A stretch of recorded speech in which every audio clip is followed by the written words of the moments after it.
semuanya, di sini saya akan menjelaskan tentang alat instrumen GC-MS atau gas kromatografi mass spectroscopy. Penasaran? Mari simak video berikut ini. Apa sih GC-MS itu? Kromatografi gas spektrometri massa atau dikenal dengan GC-MS adalah metode kombinasi antara kromatografi gas dan spektrometri massa yang bertujuan untuk menganalisis berbagai senyawa dalam suatu sampel. Kromatografi gas dan spektrometri massa memiliki prinsip kerjanya masing-masing, namun keduanya dapat digabungkan untuk mengidentifikasi suatu senyawa baik secara kualitatif maupun kuantitatif.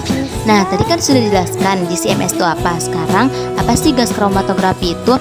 Merupakan teknik pemisahan senyawa-senyawa organik dan anorganik dalam fase gas yang mudah menguap dan termostabil yang digunakan untuk mengidentifikasi senyawa dalam campuran gas dan menentukan konsentrasinya.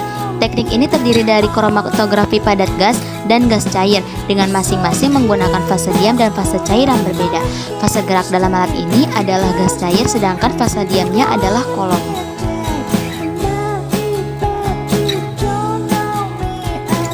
Mass spectroscopy ialah suatu metode analisis instrumental yang dipakai untuk identifikasi dan penentuan struktur dari komponen sampel dengan cara menunjukkan massa relatif dari molekul komponen.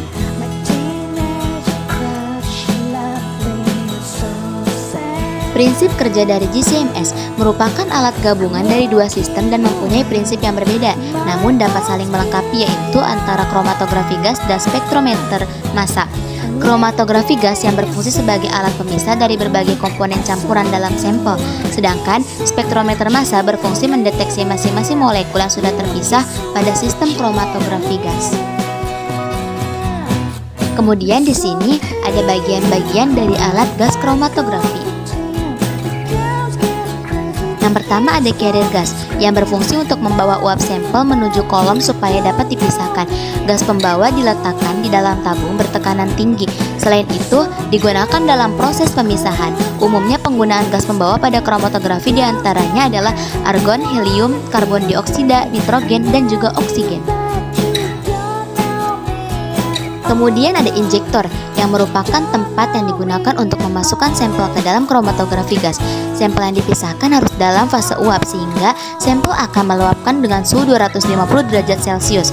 Suhu panas yang terdapat di dalam injektor dapat mengubah sampel cair dan padat dalam bentuk uap.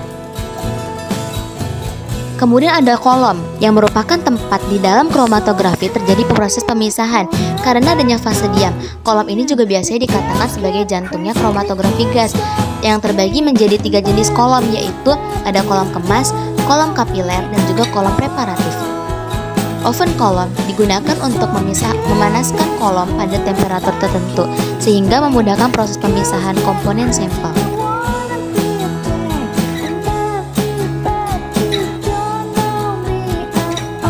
Detektor yang merupakan bagian dari alat GC-MS yang letaknya berada pada ujung kolom yang berfungsi sebagai tempat keluar fase gerak yang membawa komponen hasil pemisahan.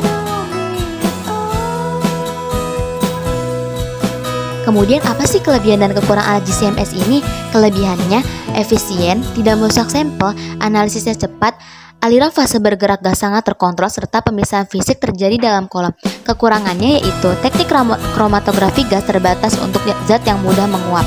Kromatografi gas tidak mudah dipakai untuk memisahkan campuran dalam jumlah besar, serta fase gerak dibandingkan sebagian lebih besar fase cair tidak bersifat reaktif terhadap fase diam dan zat terlarut. Cukup sekian dari saya, kurang lebihnya mohon maaf, semoga bermanfaat.